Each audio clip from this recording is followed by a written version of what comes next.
Welcome back to the channel. Today we're diving into a fascinating topic, the clear signs you are already in the upper class. Now, this isn't about bragging rights or promoting some kind of class warfare. Instead, it's about understanding the subtle and not so subtle markers of a particular socio-economic group. We'll be looking at things like net worth, lifestyle choices, and even social networks to see how these factors can indicate upper class status. Let's get started.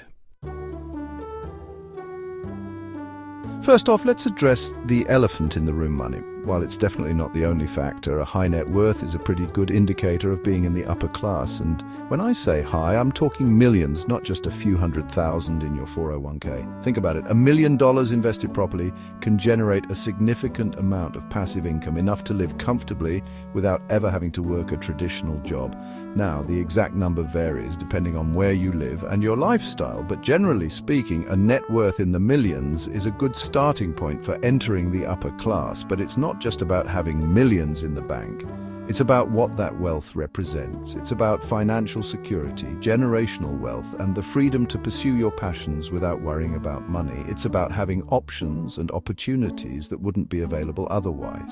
Of course, simply having a high net worth doesn't automatically make you upper class. There are plenty of people with millions who still live relatively modest lifestyles and don't necessarily identify with the upper class.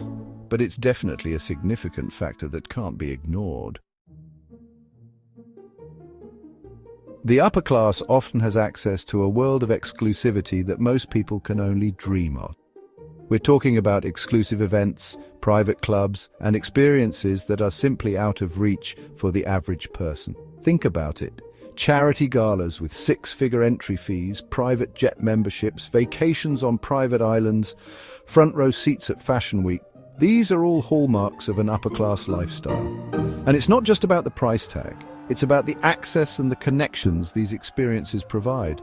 Being part of these exclusive circles opens doors to networking opportunities, business deals, and social connections that wouldn't be possible otherwise. It's about being in the room where it happens, surrounded by influential people who can shape industries and influence trends. Now, I'm not saying you need to rub shoulders with celebrities or fly to Paris on a whim to be considered upper class, but having access to these kinds of experiences, even occasionally, can be a strong indicator of your social standing. Chapter 3, Luxury Assets, more than just showing off. Now, let's talk about those material possessions that often get associated with the upper class. Luxury cars, yachts, multiple properties in prime locations. These are the things that often come to mind when we think of wealth and status. And while they can definitely be a sign of upper class status, it's important to remember that it's not just about showing off. For many in the upper class, these assets represent a lifestyle, a way of life. Take luxury cars, for example. It's not just about driving a fast car, it's about the craftsmanship, the technology, the experience of owning a piece of engineering excellence. The same goes for yachts or multiple homes. These aren't just status symbols, they're investments that provide unique experiences and opportunities for travel, leisure, and even business.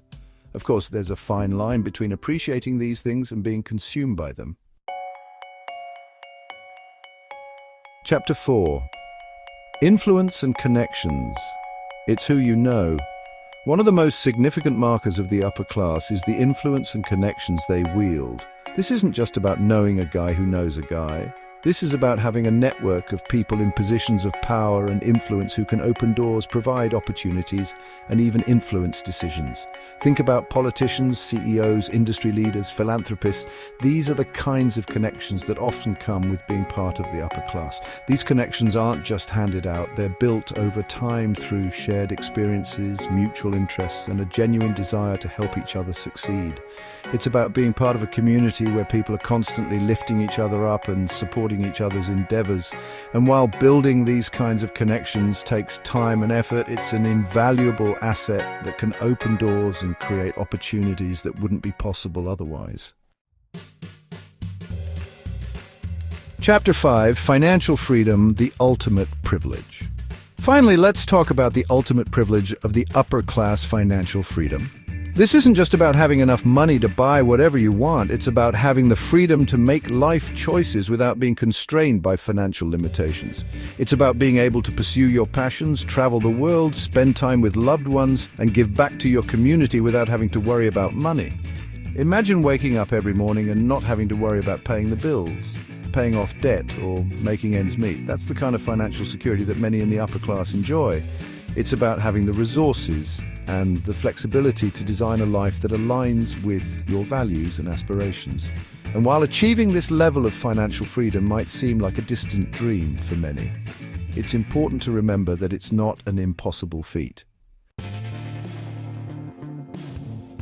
So there you have it, the 5 clear signs you are already in the upper class. Now, it's important to remember that these are just general indicators, and there's no single definition of what it means to be upper class. Ultimately, it's up to each individual to decide how they define their own social standing. Thanks for watching. If you enjoyed this video, make sure to like, subscribe, and hit the notification bell for more insightful content. See you next time.